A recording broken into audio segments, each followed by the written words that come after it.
And then you look at the way the other animals live, and all they do is hang out, look for food, socialize, sleep, have sex.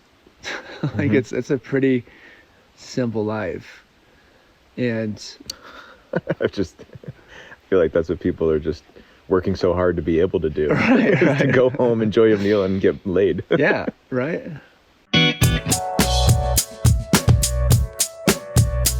Here we are, taking in a sunrise over Death Valley. One more desert diary. I wanted to shoot one more of these for the podcast because you and I were having a conversation the other night around the fire. The other guys had gone to bed, and it was one of those moments where we just spontaneously sparking the conversation, and then all of a sudden we found ourselves up for 2 more hours. And you had shared something with me that really got me thinking. This idea that our consciousness as humans, the stage that we've evolved to here, is not actually in our best interest. It's not in the best interest of the planet. It's not in the best interest of where we're going as a people. And I think that's so contrary to what many of us think, maybe the majority of us think. Our consciousness and our intellect has always been seen as what has put us in the position and station we are on this planet. I think some of that's true, but when you really look at the grand scheme of things and survival and looking forward, this idea that consciousness is the illness is so fascinating to me. Say more about that. Yeah, this just comes from a lot of thinking, not so much reading or intellectual space. It's really been, I would say, part of a, I'm using my consciousness against itself, maybe, as a way to say it. But yeah, I guess what really kind of sparked this thread of thinking was looking at, I mean, the first time I heard that the Aborigines of Australia have been living pretty much the way they've been living now for 40,000 years. Like, not much has changed. And that just kind of blew me away compared to, say, my ancestors from 40,000 years ago to where I am now. It's just like, wow. And it's this sense of like, well, what drives me? Like, I wake up in the morning just like everybody else. I want to like make some good money, and I want to have a beautiful home, and I want to have all the conveniences and accoutrements of life that make it feel like I made it, you know. And I get caught up in how cool a car, like just something like, why do cars look cool to me? I don't know. They do, and I want to feel like, oh well, you know, like to drive a car that performs well, like all this stuff about like, I was like, where did all that come from? Because it's not like the Aborigines and other tribal peoples that are still intact around the world haven't come in contact with the modern options, but somehow there's something that they're experiencing that is still fulfilling and satisfying enough that it doesn't seem to be appealing to them. And I'm like, what is that? And they have a consciousness too. So maybe I think it's not necessarily like that is the consciousness itself. There's maybe some bifurcation of, you know, once we got conscious, then there was a thread of us that kind of started to go, you know, extremely to one side, and we resulted in really living against the planet. It makes me think of the Hopi prophecy. You ever hear of the Hopi prophecy? I have, but refresh my memory. So there's so many prophecies. There's so many prophecies. Yeah, I heard this from a Hopi elder back in 2012 at a conference I attended down in New Mexico, and there's I forget all the details of it, but it was essentially it was a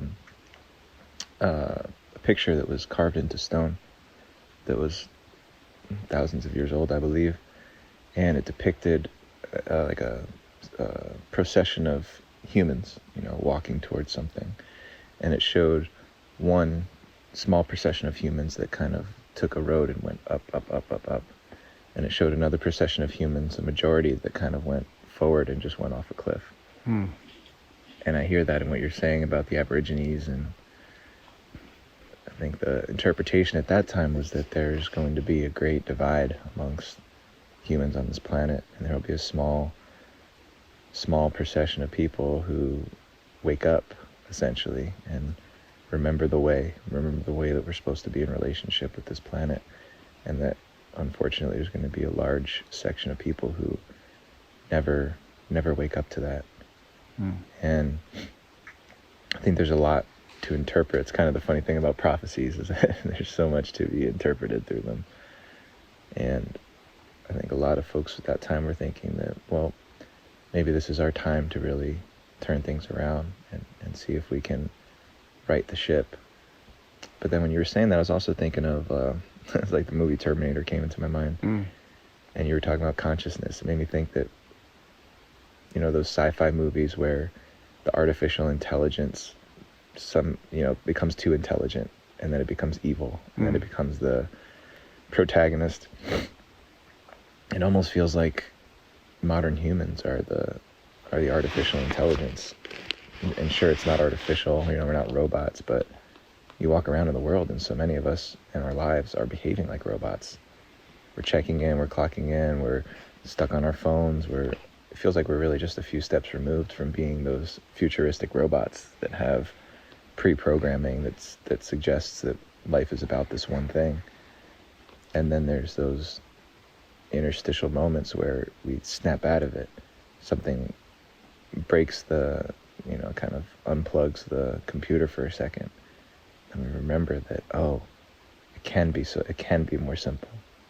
It ought to be more simple. Everywhere else in the world, it's more simple. I look at other animals, and yeah, our intelligence has given us an advantage on this planet, but the fact that we're so different, we're so vastly different than any other species on this planet, just doesn't seem right to me. It just doesn't seem like that's the way that life wants to exist on this planet.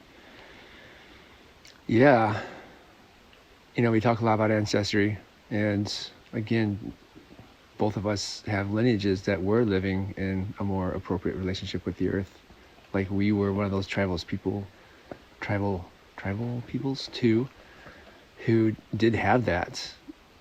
And I just find that fascinating, you know. And I mean, I don't think it's not like we concocted this thing up on our own, you know. I do feel like there was, you know, our species in general, they say that basically we all came out of Africa. And then the first main migrations were up into the Middle East and then into Europe. And, you know, you think about tropical areas around the equator where the weather doesn't change so much. It's pretty stable regions.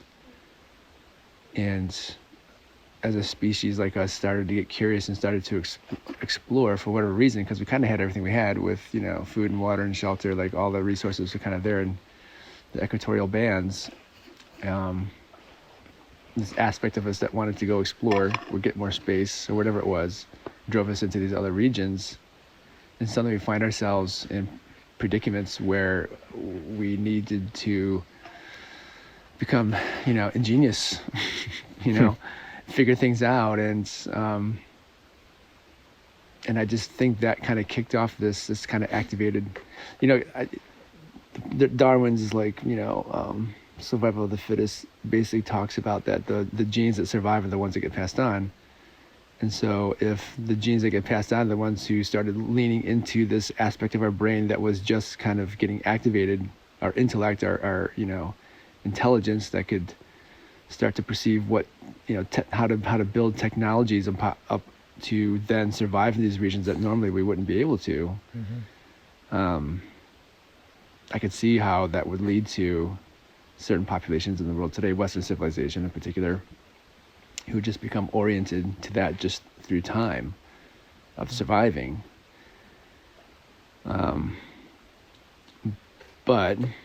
And we're so, like, we don't rely on it. We're not really relying on that aspect of our, you know, functioning mind to survive anymore. It's not about survival. It's about convenience and power and, you know, all potential, all opportunities. So there seems to be this very aggravated sense that just is, you know, going wild. Like we're sending rockets to other planets. It's like, wow. Yeah. Yeah, I've got a thread I want to pull on. Bear with me, I don't know where this is going. It seems like the evidence of where humanity wants to go right now, even right now in this moment, in the end of 2022. It seems like the move is to try and create a more easy way of living. And it seems like that's been the objective over hundreds of and thousands of years at this point, at least tens of thousands of years, that we've constantly been striving for more ease. How can I make my life easier? How can I make my children's lives easier? And it really makes me wonder, because first of all, it doesn't seem like we've actually done that. There's some things that are more convenient, but I don't think that most people on this planet would say that their life is easy. Maybe we're not. The challenge has changed, but the feeling of stress, the feeling of how am I going to fill in the blank has not gone away. So perhaps that's the wrong pursuit. Perhaps instead of looking for an easier life, the move is just to find gratitude to have a life at all. And I think, again, looking at other animals on this planet, domesticated animals, in some respects, they seem happy, content to get fed twice a day when you shake a little kibble into your dog's bowl. But I wonder, is that actually a more fulfilling life for them? Because then you also see the happiest time that you see for a dog is when you take them out into the middle of nowhere and they run rampant. And I wonder if other species endeavor to have an easier life, or if they're just so on the cusp of life and death that they're just grateful to be alive, period. And if they get to eat that day, they're grateful for that. They don't expect it. And it also brings me to this idea that one of the biggest problems we have as a species is that we don't know how to die well. You and I were talking a lot about Stephen Jenkinson this week, who's been on the podcast a couple of times, and that's one of his big things, is he says that as a species, we don't know how to die well. In fact, we're terrified of it, terrified of death. And I don't know if I'll ever know how an antelope feels about death and dying, but it certainly seems like they have a different relationship with it. If you watch these videos of animals that are getting, that have clearly gotten hunted and their death is imminent. Like the Nature is Metal on IG. Yeah. Yeah, definitely promoting that. Any of those videos where you see these animals that they're in the grip of death and it's imminent, it's happening, that there's a surrender, There's not like sometimes you see them kind of bleeding and, but rarely. It's more of it's almost like a ceremony. Yeah, it's strange. Because I do feel like it kind of runs the gamut, but there's always that moment where the game is over. Yep. And yeah. Well, for one thing, I'll just kind of sprinkle some seasoning on that idea. I also think our civilized, this flavor of consciousness that we're kind of Western civilization we are living into also is trying to put great distance between that kind of visceral, like when you look at those videos, it's so clear that this planet runs on extreme, I don't know if I call it violence because it doesn't feel like that, but it's like extreme. Like if you want to live in this planet, you straight up have to kill other living things. Period. Whether it's grass, gnats, or big giant mammals, and it's not pretty. It's a little uncomfortable to watch that. And whereas we look at our ancestors or some of these tribal regions that still do hunt for their food to the best that they can, they seem to have a acceptance. There's a peace. There's a a normalization of what it takes and the willingness to be upfront and personal with that exchange. Whereas most people who can, like, me included to a certain degree, consider ourselves like enlightened, and our consciousness has evolved to a point where we're like peace on earth and the oneness and no violence. We've put so much distance between where our food comes from and who's actually doing all the killing for us. The fact that we have like straight up killing factories for us to, go get our nice organic free range, chicken sandwich at the lunch break during our yoga retreat, or whatever it is. So I think there's a link there around the disassociation that this kind of consciousness brings, and that we can't even face the death that we have to perpetrate upon other living things, let alone face our own deaths in a good way. Yeah, just the distance that we put ourselves between what actually makes life happen on this planet. That's essentially what I think has made us more like those artificially intelligent robots. How many of us grow and eat our own food? How many of us hunt and kill and process our own meats? I don't. And I think that just that, if we just look for that in people on this planet, and you look at that as, so all the people who don't grow or hunt their own food, and all the people who do, what does it look like for them to operate on a day-to-day basis? Because if I'm so removed from what gives me life, even looking at other resources, how I access my water, how I create heat for myself. I didn't build my own home. Yeah. I didn't thatch a roof. And I feel like those simple things, there's something to what you said about the effort that we don't have to put in to the basic building blocks of what allows us to live, somehow sets us apart from the reality of life on this planet. And it makes us so that we're not ready for it. I don't feel ready to live on this planet without these other things being taken care of for me. I want to be more ready. That's why I spend time out here.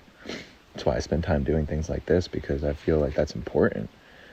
And it feels like someday, in the not so distant future, I'm going to have to lean on those skills even more. And I don't think most people will be ready for that. By far. I mean, in some ways, it's almost like, the indigenous tribes that are still around, whereas, even up to 100 years ago, we would consider them sort of behind and unevolved and doomed to disappear because they can't catch up, are actually now ahead of the game. I think of like what has allowed any species, including humans, to survive on this earth through all the different, climatic events that have happened, whether they were caused by us or not. I mean, there's been ice ages, there's been there was a mini ice age in the medieval times, and famines, droughts. It's the capacity for them to be resourceful and to live within the limitations of the environment they find themselves in to make it through it.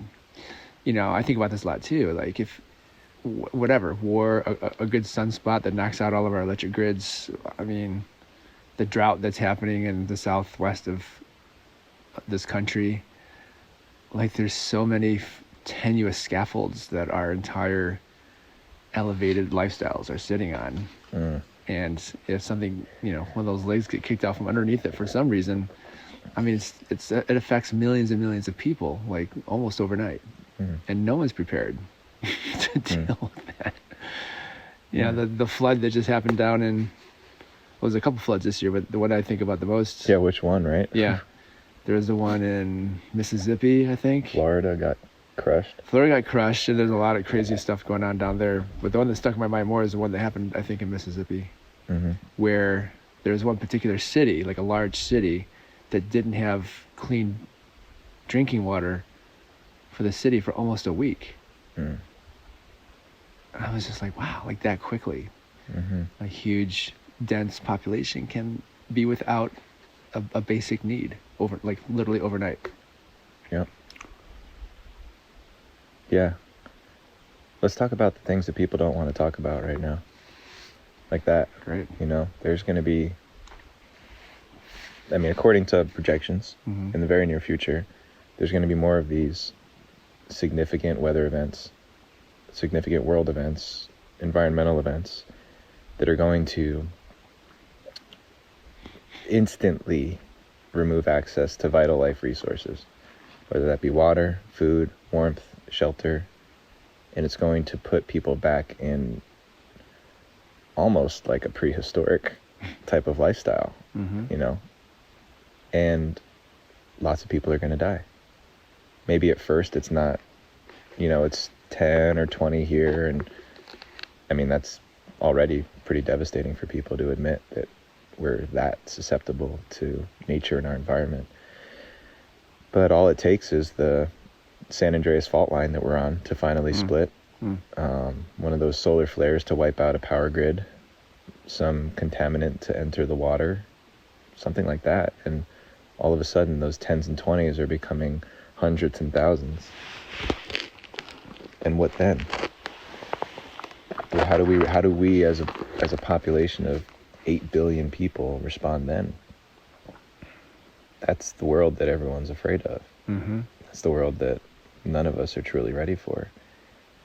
And maybe the history books are gonna talk about this modern civilization, this explosion of human species that suddenly disappeared off the planet, and those few sections of peoples who have managed to live before modern times as we know it got to live after, and they'll tell stories of these almost alien-like people who could communicate across hundreds of thousands of miles but couldn't figure out what to do when the storms and the floods and the earthquakes hit. Yeah. They could broadcast to the world that they couldn't find a cup of water. Yeah. Yeah, it's ironic, right? Yeah, the irony's crazy. Yeah, and I also do, it's funny because I'm the one who's like, whoa, let's not get so dark. Mm-hmm. When usually it's the other way around. Because I feel like this isn't really a conversation about like, you better get ready, you better start prepping, get your, your safe house dug underground and stock it up. I feel that, and I feel like a lot of people's responses is kind of going into a survival mode. And again, I don't know, is it survival mode? There's kind of these distinctions we can make about what are we really saying about what, but I feel that there's this good book I like to refer to pretty often called The Isaiah Effect. It's written by Greg Braden. I know Greg Braden. Yeah. He was actually at that conference I was mentioning before. Oh, right on. I saw him speak. I think it was Deep Impact or something Impact. I always screw it up with the movie title, but he was talking about his book back then. At that time, he was talking about what's the civilization they found in Turkey that they proved that it was civilization that goes beyond 12,000 years, whatever they're calling it. But that's what Greg Braden was talking about at that time. Oh, okay. He's got like a real fancy hairdo. He's kind of a good-looking guy. Yeah, he's a nice guy.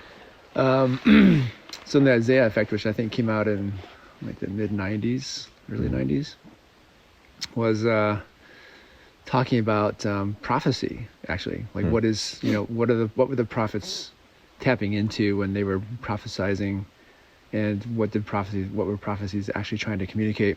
And also like prayer, this idea of prayer, like what is the mind doing when one is praying? What's the actual activity? And how is prophecy and prayer linked as far as being unique to humans? And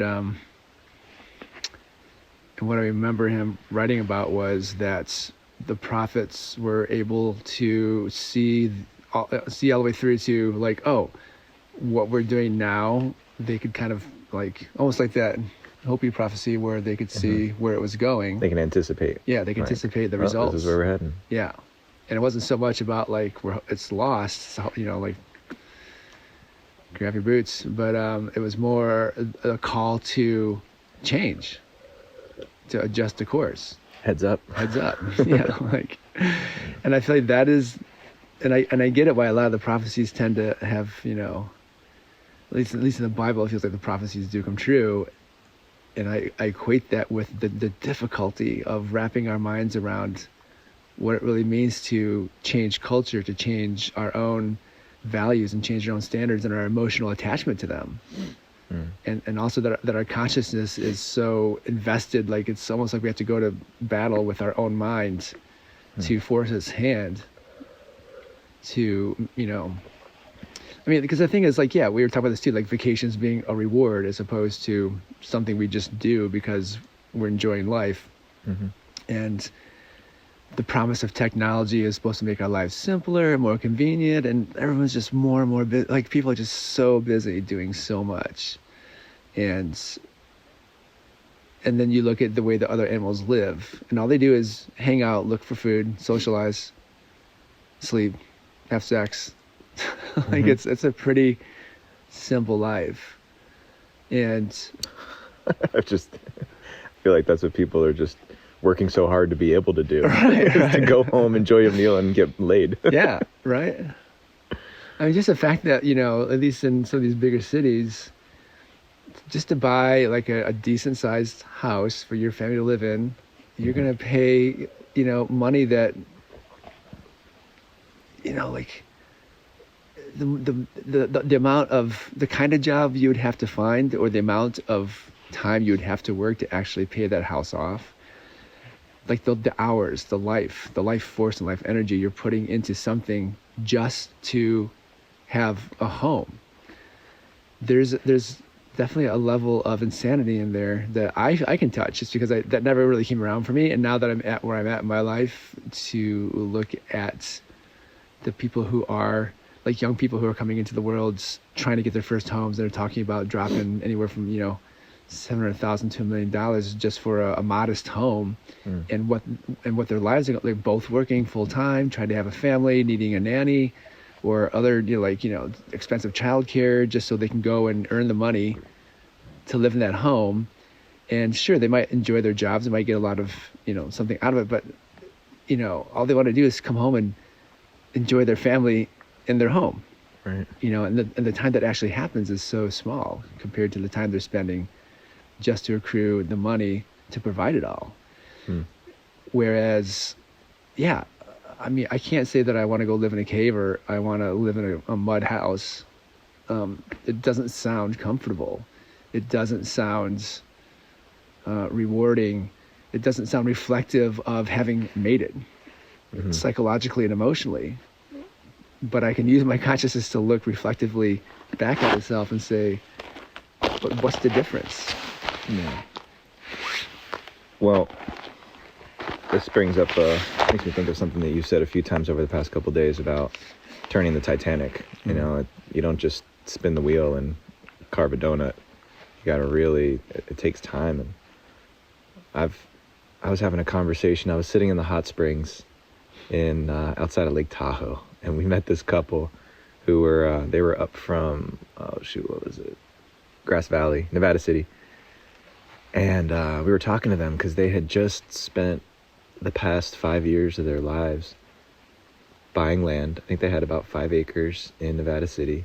They put everything into it. They built they had a tiny home built. They were living in the tiny home while they were getting the land, like a version of what so many of us have fantasized about in the past, you know?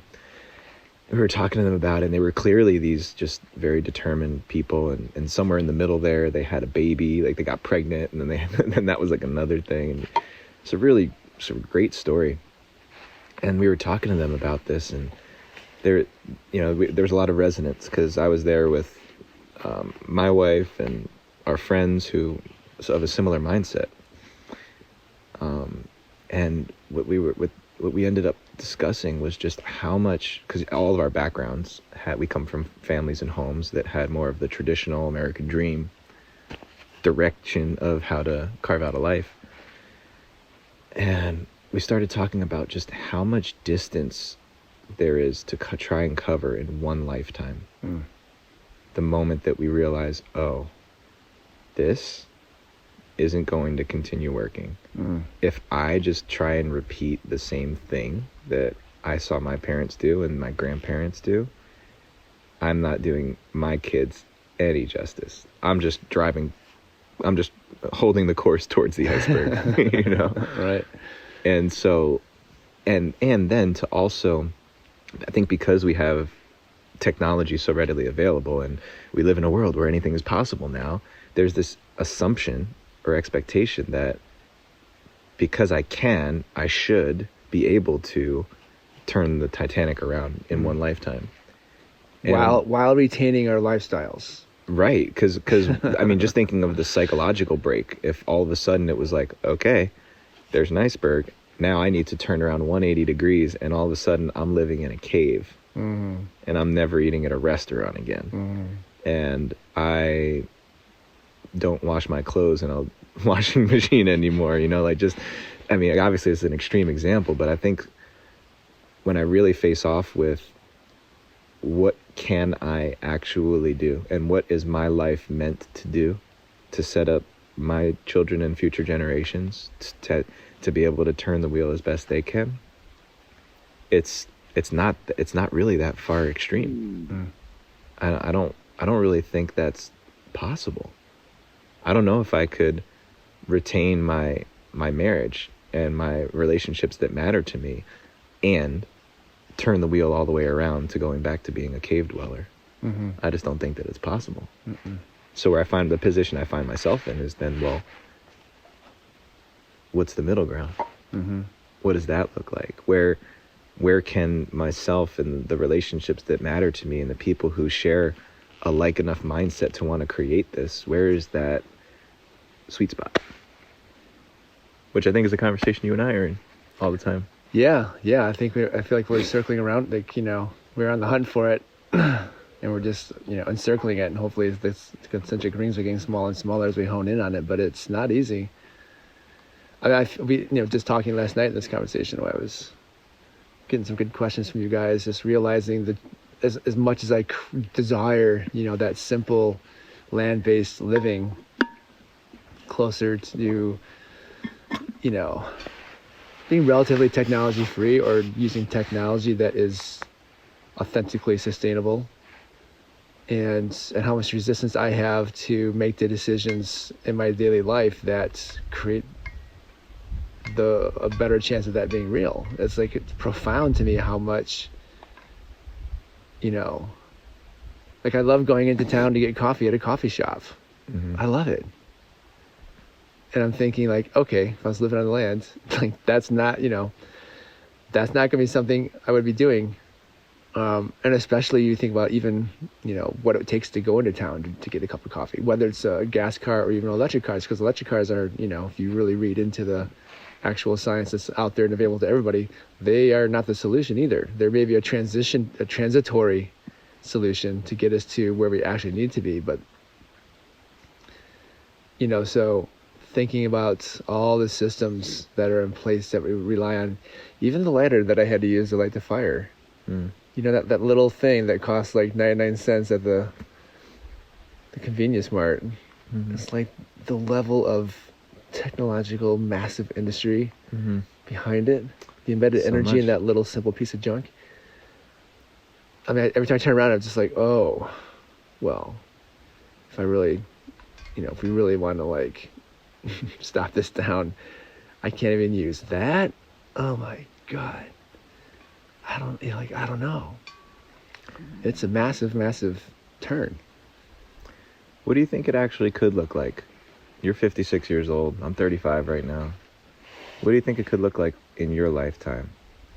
You know, when you take your last breath. Let's just say for now that there's no apocalyptic event in our lifetimes, right? There's significant events, but there's nothing that just forces us back to, you know, apocalyptic living. Like that, what's that Viggo Mortensen movie? The Road. Yeah. let's just say for the purposes of this conversation that that's not happening. But what do you think is the realistic existence that is available? Yeah. Well, I think a lot about how many, like the washing machine, the cook stove, and, you know, the range and our cars and the convenience of supermarkets. Video games for sure. Like there's all these things we really enjoy that, strangely enough, we don't have them, we have to do things the old way by hand. There's a lot of like, oh, this is terrible. Wow, I don't want to do this too much. Blah, blah, blah. But getting into it and actually doing it, especially if you're doing it with somebody else, it actually becomes, I don't know if I say enjoyable, but there's a deep, deep satisfaction that comes with getting our bodies involved with simple processes. And to me, that's something it's just lost on people. It's just lost on people, the vitality that comes from just being in our bodies, doing meaningful, tangible tasks. I remember there was a viral video going around a few years ago around a video from Africa somewhere where these team of men, it was like 15, 20 men, and they're getting ready to till the ground to do their planting. It was all with hand tools. They all had like these kind of heavy, like kind of hoe things. And they were just in a line in this field that had been dormant for the winter, and they were getting ready to turn it over. And then there was two guys in front of them. One had a drum and one was singing, and they were like amped up. They were like, "Hey, Uncle Dog, and they were just like turning like they were like a tractor, man, and they were enjoy. It was like a different version of going to the club with your homies. Totally. It's like let's turn up. Yeah. But let's do it and do some meaningful work instead of just like, yes, drinking a beer and pumping the fist. Yeah. I mean, right now it's like, if you want to, get your body in shape, you go to the gym, and maybe you got a workout buddy. Most people don't.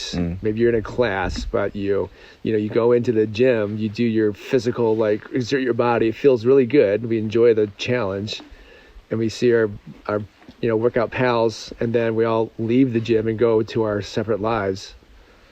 Whereas, in that model, it's like not only are you, engaging your body in a real, vital way that's going to produce great results for your health and vitality, but you're doing it with the, brothers, your uncles, your good friends, whoever.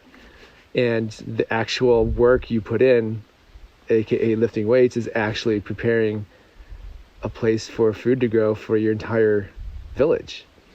And I just think, like, what, I don't have a partner, but I assume, like, when you come up from the gym, Carrie isn't like, like, wow, honey, thanks so much for working out. Sometimes she is. True story. All right, bad illustration. Not every time. Yeah, well, it's not like you're bringing home, food you made while working out, right? Correct.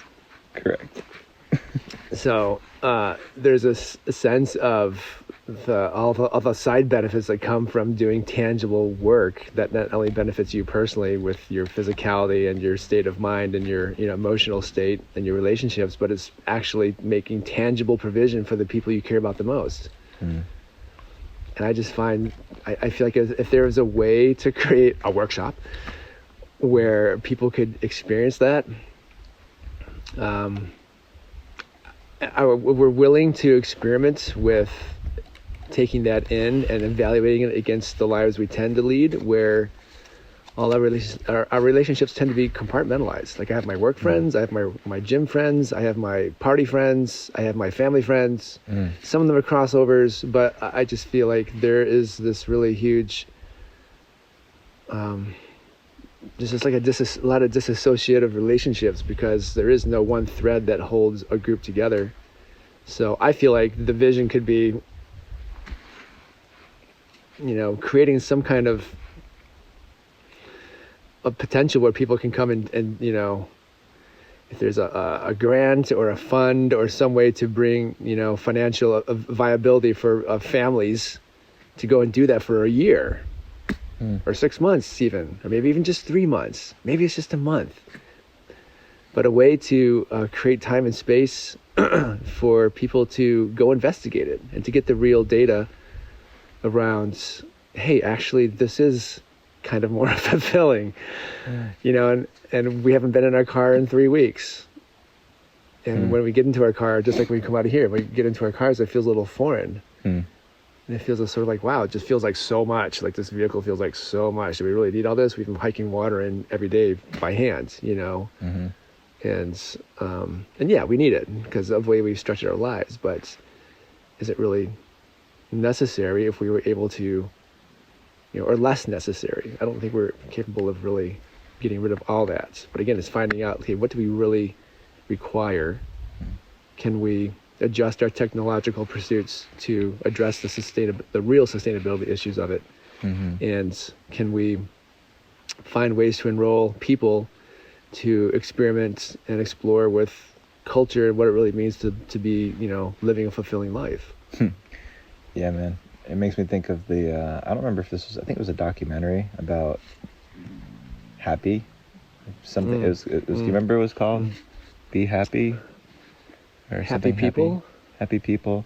Anyway, they were trying to figure out where the happiest people in the world were and why, right? And ultimately they figured out that, you know, above a certain average income or annual income, you know, happiness trailed off, right? It's kind of like basic needs.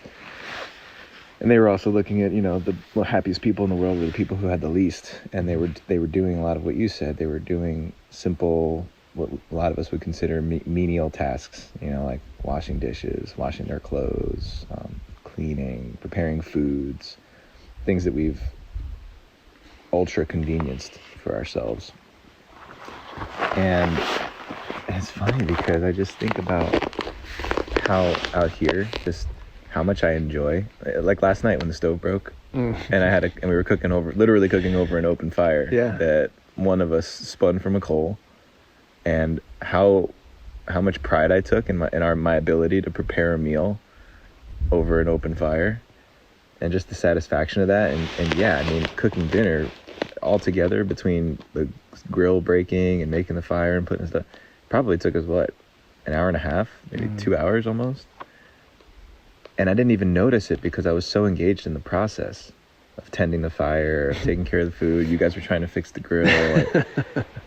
And yeah, it was frustrating, you know, it was definitely, but what frustrated us ultimately was that we couldn't tap into the convenience. I wasn't frustrated by tending the fire. I enjoyed tending the fire. I wasn't frustrated by, I mean, there was moments where I'm like, you know, like the fire wasn't doing what I wanted it to. But the source of my frustration was different. And it made me, when you were talking about just like the menial tasks, my words, not yours, the idea of how much satisfaction I get when I can just pause in my day and just wash dishes, you know? And it got me on this loop of thinking, well, what if we eliminated all the dishwashers on the planet? What if we got rid of all of the gas stoves? Just a couple of these just skimming off the top things, right? Like, again, not going all the way to cave dwelling, but just skimming some things off the top. Immediately, people would have less time to go out and work. There literally wouldn't be as many hours to go out and work. There also, I mean, well, you think about what would go first.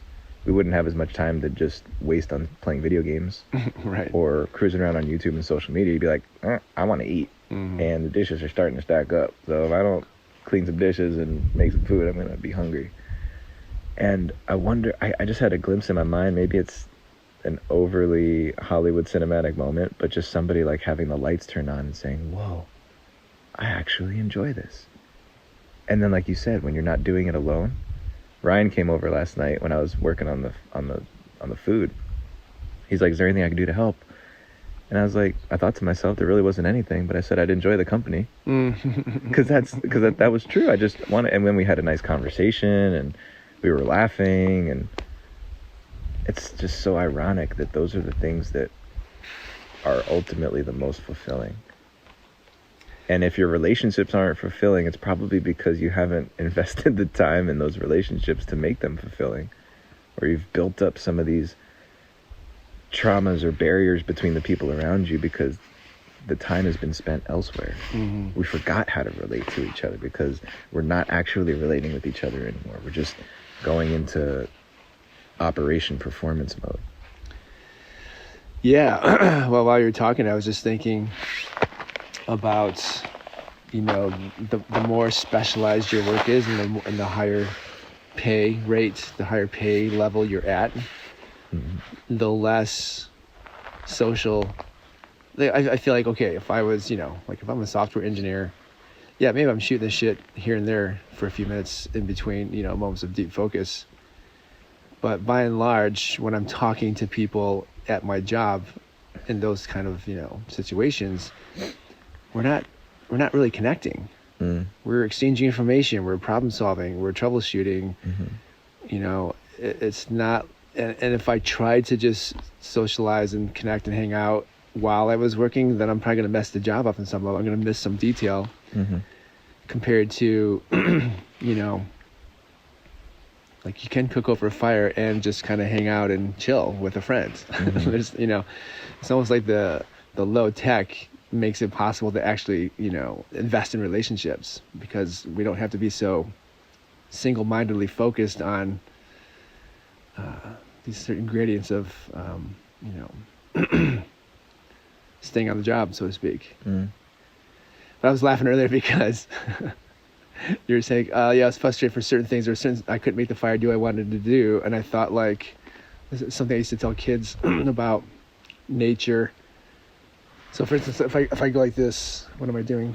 Peeling a banana. Why? Because that's what it looks like to peel a banana. And why would I want to peel banana?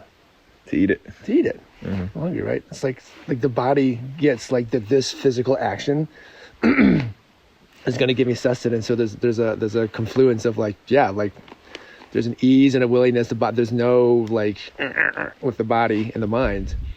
Right? So I'm thinking like, yeah, there's some frustrations, and sometimes the banana's hard to open, you got to climb high to get it, but still the body understands what you're asking it to do, because it's going to benefit the body.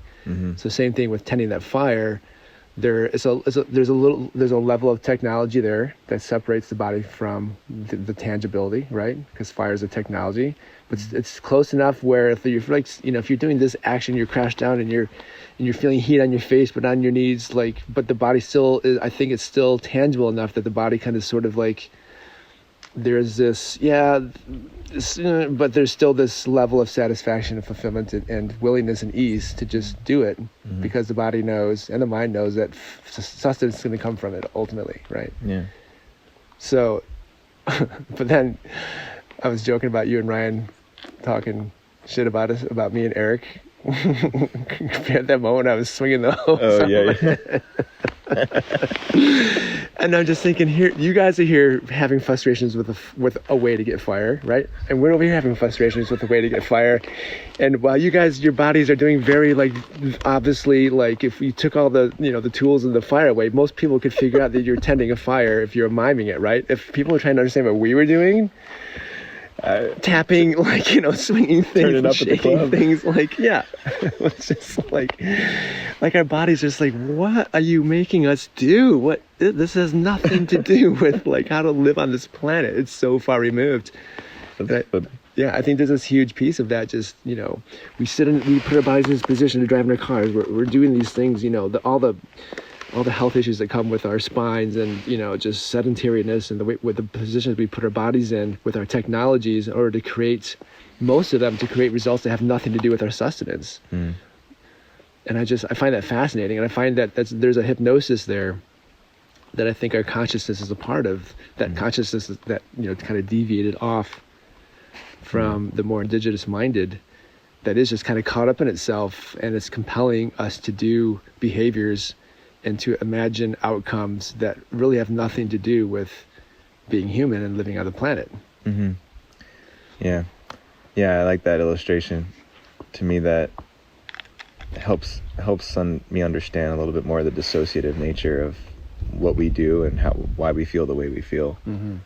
I think, just, we haven't even talked about just mental health, physical health, just the failing health of human life on this planet. It's so apparent. And there's still a lot of fit people on this planet, but how many of us are truly fit for life on this planet? Physically fit, mentally fit, emotionally fit, spiritually fit to survive on this planet. I don't think there's actually many of us who truly are. And so I'd like to take a stab at that question before about, what could it really look like? Mm-hmm. What could life really look like? I like where you got it started, a return to some more of these simpler tasks. I think there will still be work that we do. I don't know if it would be a pretty big psychological shift for me to go from working my whole adult life to just not working anymore. I think there'd have to be a shift in my work. I'd certainly less than a 40-hour work week, but something that's, and I already consider myself to be somebody very fortunate where even the work that I am doing, there's still a lot of that mundane nature to it and the administrative side, but it feels like I'm actually doing something more than just punching in and punching out at this point. So I feel like, again, I'll put my optimistic hat back on, that more humans find our way to more meaningful work that doesn't occupy all of our time, that's not directed towards traditional pursuits of bigger houses, nicer cars, bigger TV, like less material and consumeristic ambitions, but more experiential and relational ambitions. And we find ways to do that in our day. I see us clustering back. I remember growing up, and I've talked about this before on the podcast. One of the significant experiences in my life was when my mom had cancer, and growing up in a small town, because I was 9 years old and my dad was often with my mom in the hospital, the whole community really encircled my family. A lot of close relatives that helped out and pitched in to take care of myself and my brothers. Friends, really good family friends who, they were really just my friends and their families who pitched in to help out. It's kind of like, it's the purest form of, hey, there's a family that needs some help.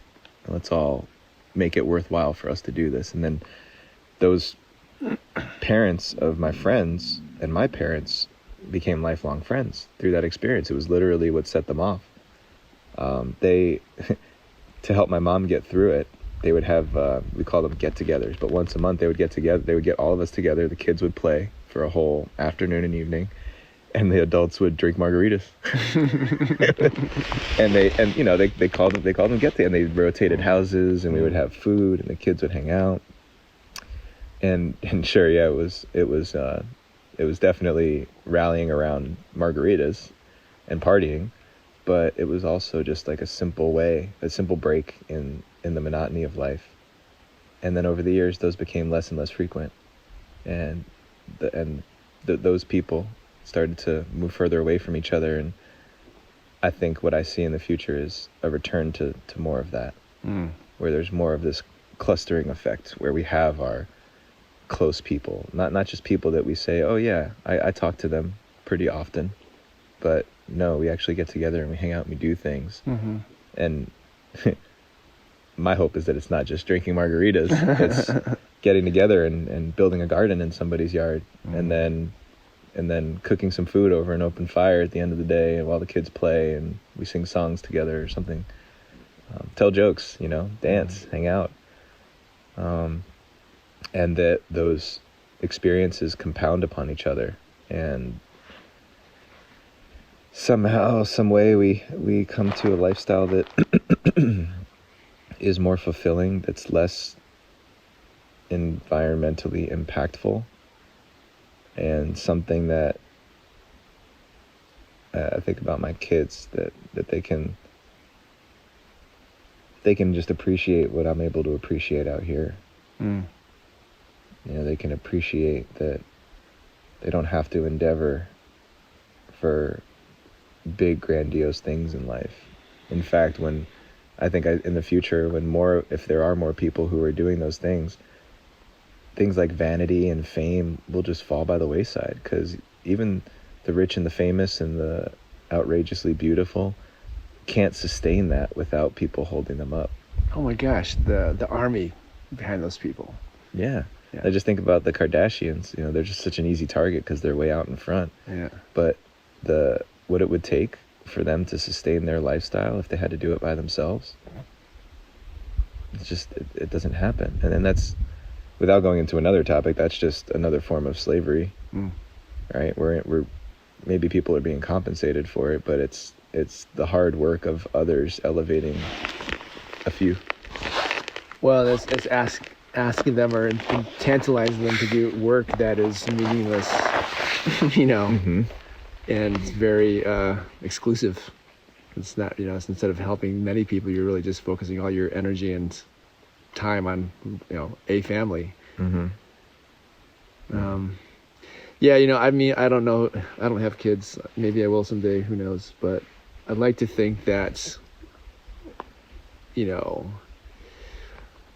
there's been a message handed down from parents to kids to parents to kids to parents to kids for a while now about like, this is, the how to go after a successful life, go out there, get a career, raise a family, get a home, and I feel like there is, in my heart, I feel like if I did have kids, I would hope that I could raise them with the message of, you need to do things entirely different than the way I'm doing them. I still have to do them to a certain degree, because we're in a system that if I don't, I can't give you a good chance to get out there and do some things different.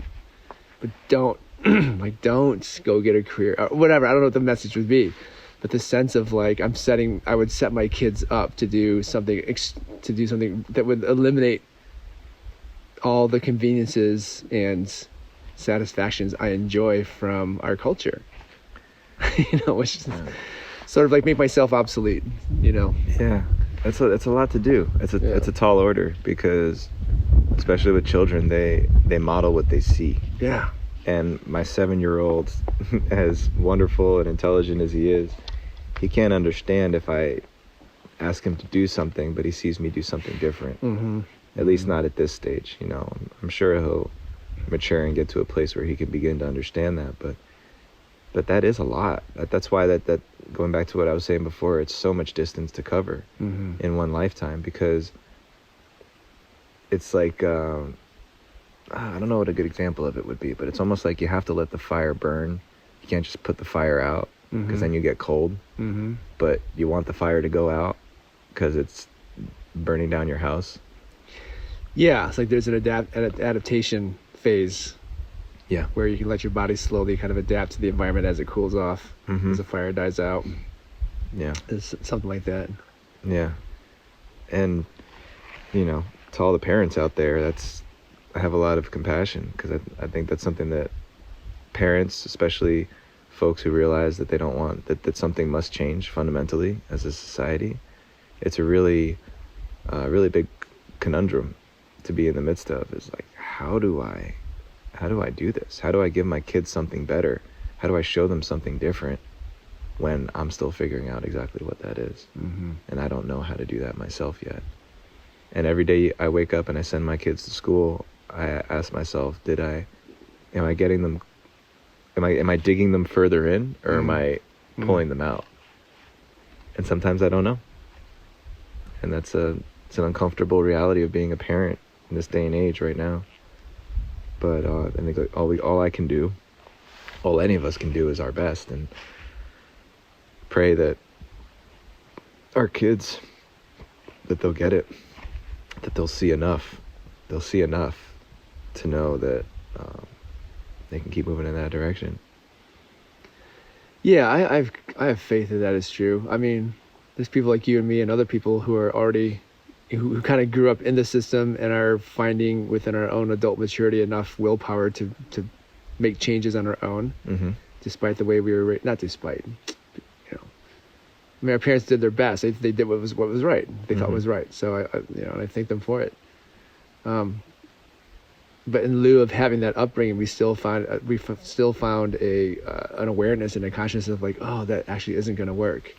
And we've started to sort of veer off that path, and at least with our awareness that we know what we came from is not going to be the best solution for the future, we can at least convey that to our children. And then they'll again, there's the incremental moving away from into a different system. Yeah.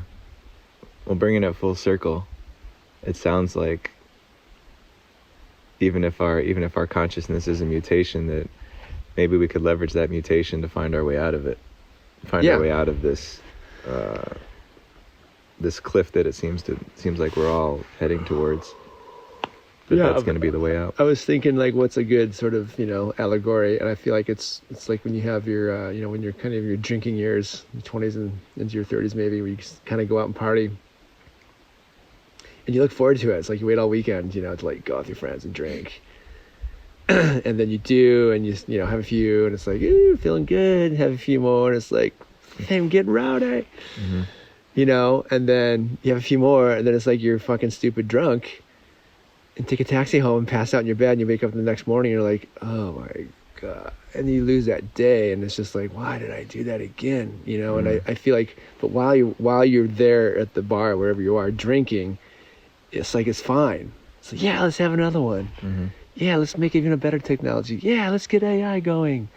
Yeah, let's go to Mars. Let's build a rocket to Mars, and I feel like there's whatever the mind, however the mind is involved in that process that says, yeah, more of that, even though we have experience of waking up the next day going like, we shouldn't be doing that at all. To me, that's the catch, is how do you catch it while you're in it? Because it's not that you have to stop. It's not that we have to go back to living in caves. I mean, we might be forced there. But if we can catch it, which I feel like people are at least aware of it, but then the hardest choice is like to say no to that drink that's going to put you over the edge when you're in the most conducive conditions, socially, emotionally, to say yes. Yeah. To be that stand just for yourself, even if it's going to cause, discomfort with the social situation, and but to know that it's worth it, because you're not going to lose that day tomorrow and wreck yourself. And hopefully that begins to have an influence, and I don't know, that's just kind of what I was thinking of, is to me, that's the mutation is like the propensity to want to drink, and to use the mutation, like getting as a cue, right? You get to that spot where you realize our consciousness is what it's doing, and then to use that awareness consciousness to sort of just look back at itself and like, oh, I can actually manipulate my consciousness to make different choices despite the difficulty, the challenge. It goes against all the grains, but I still have the awareness that I could. Yeah. That's my takeaway thought, is thinking about how I've been intoxicated by my consciousness and what sobering up from my consciousness might look like. Yeah, I like that. Any last thoughts, words? Get outside. Go do something with your body. Not on technology. Don't go for a bike ride. Don't listen to this podcast. Don't listen to this podcast while you're outside. Go out for a hike and move some big rocks. Roll a dead log, climb a tree. I don't know. Go dig a hole in the sand on the beach. Go plant something. Yeah, just try to, get in touch with that vigor that our bodies, I feel like we have these bodies, we want, our bodies want to be engaged. Yeah. And see how that makes you feel. More, even beyond just doing that, just see how it makes you feel. Reinforce that experience with a thought. How do I feel when I do this? Do I want to do this more? I don't know many people who really surrender to a nature experience who come away feeling like, I don't like that. Maybe some people. All right, man. Well, hey, really wonderful to share this morning with you. Yeah. To have this sunrise and another opportunity to reflect and share it with some people who may find it interesting. Yes, for sure. I find it interesting. Yeah, I enjoyed myself.